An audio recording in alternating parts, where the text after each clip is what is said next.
So I wasn't going to make a video on me rebuilding the front forks of my KD175, but I ran into a problem. And the reason I wasn't going to do a video because there's already a really good video out. I don't have the name on hand, but I'll link the link here to a front fork rebuild.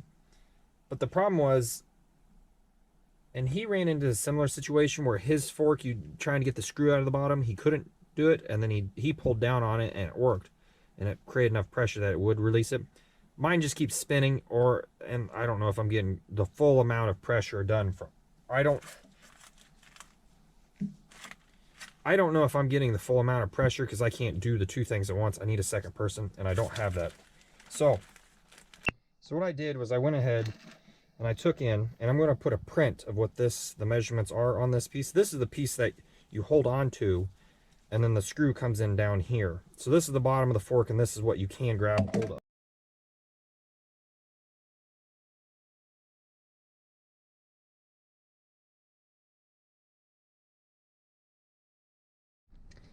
So what I did was I found some 3/4 round stock, and I marked out my depth, took a 3/8 end mill in there, because this is, I believe it was like 390, 0.390, or yeah, it was 390. It's just a little over, maybe it was 385, just barely over. Not smart me forgot that it would make a round end and not a square end, so I hand filed it the rest of the way. Used a Sharpie to get my guide, and it fits pretty good. Not perfect, but it fits pretty good, and I'm hoping it'll work. So I'm going to go ahead and try to use it. The other thing was I went ahead and machined this square end. Nah, I'm joking. I plug welded this on here. Hopefully I got it hot enough and infused it well enough that it's not just going to break off the first time I use it. But I'll go ahead and put the print up of what I used.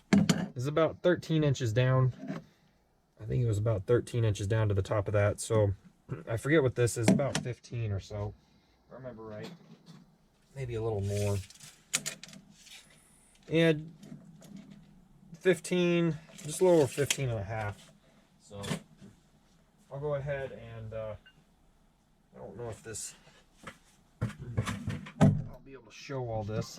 I don't think I will, but we'll give it a go here.